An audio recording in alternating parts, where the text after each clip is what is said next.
Hi there, well good afternoon. It's Monday and we're gonna do a little garden tour.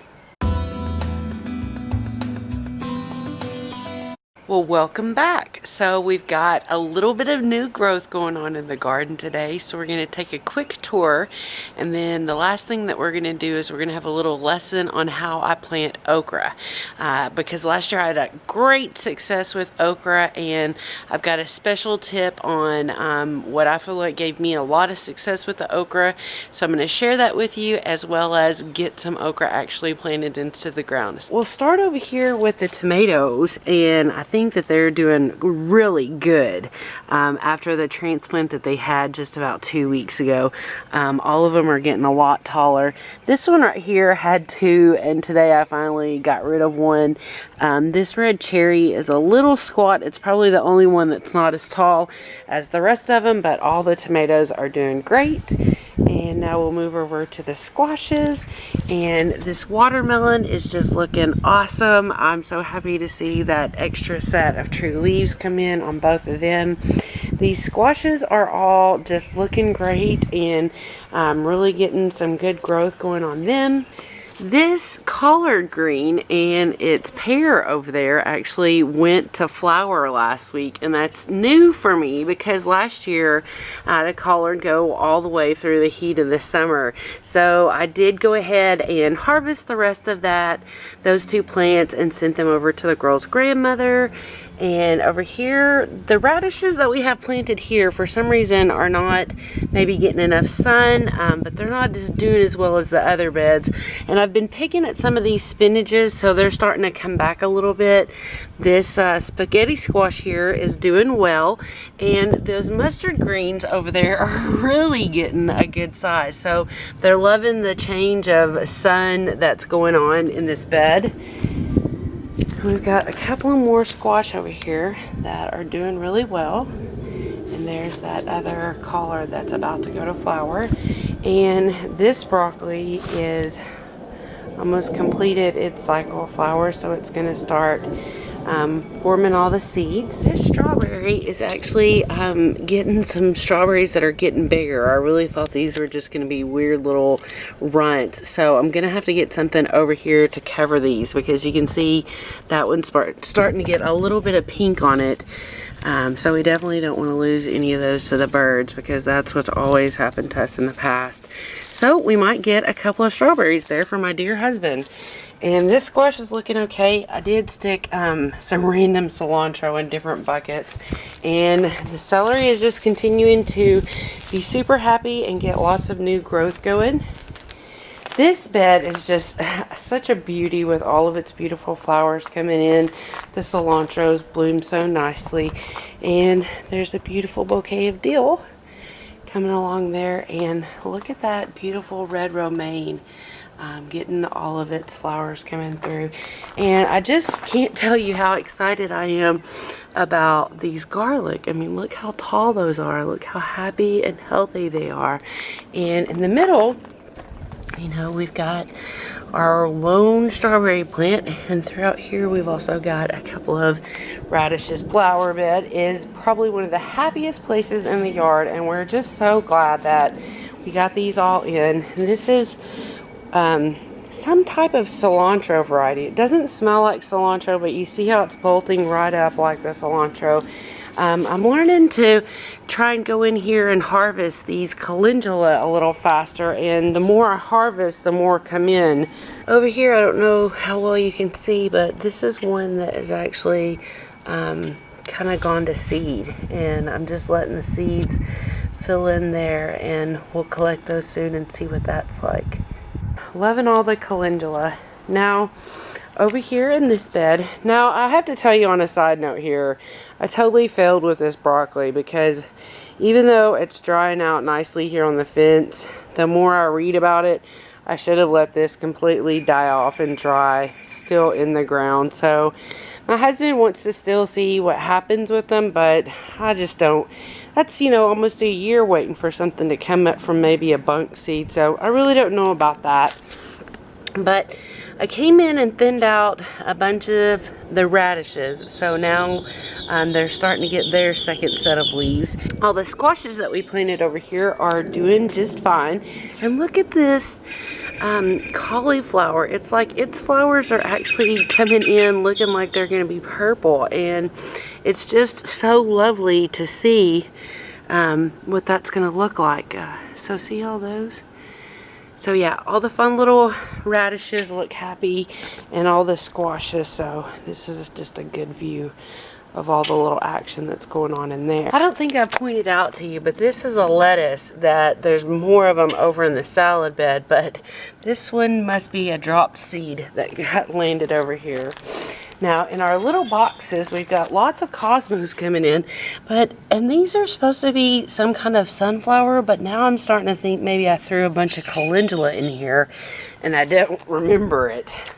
But look at these big mammoths. Now, they are getting to be almost 3 inches tall, so, and they're doing pretty good. They're not leaning so much for the sun, so maybe they will have a good experience over here in this bed. But these are all coming in nicely, and excited to see if maybe these are more calendula or if I planted a different type of sunflower. See, because if you look at these right here, this is what it looks like in that bed over there.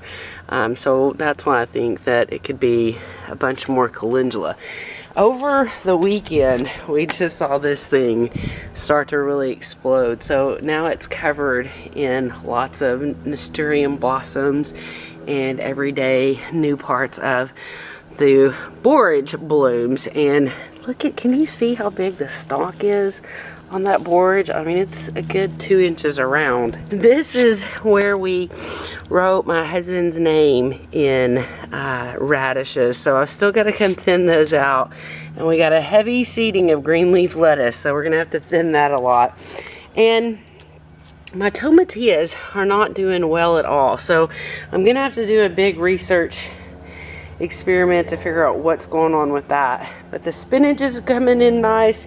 We're looking for some green beans to start coming in here. These flowers have just been making such an awesome show, and the mint is doing good. So is the oregano and the thyme. But I think I'm gonna start coming in taking more of the oregano to try and stimulate it to grow. And this little watermelon over here is doing good, and all this kale is really lushing up for me. And then you can see that we've got green leaf lettuce coming in all around here, and another squash. And this nasturtium is reaching so much that I've just started winding it through the vines there. You can see it goes all the way to the back of the bed.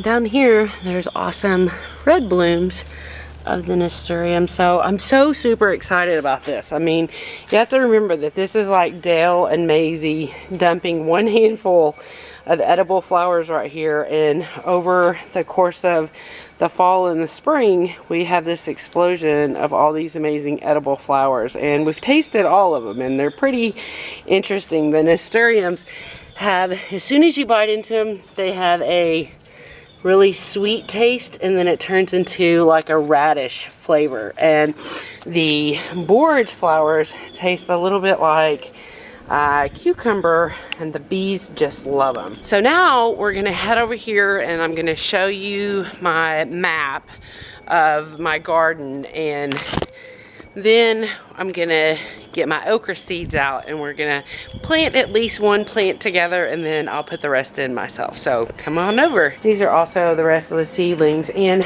I always forget to show you this spinach, but this is the spinach that was in the bucket with the carrots, and because I've been coming and taking regular cuttings from it, it's really starting to kick off really nicely, like the best spinach I've ever had. This is how elaborate my garden plan has gotten since you guys got to know me. So this is bed one, and we've got okra here and okra here and some okra over here.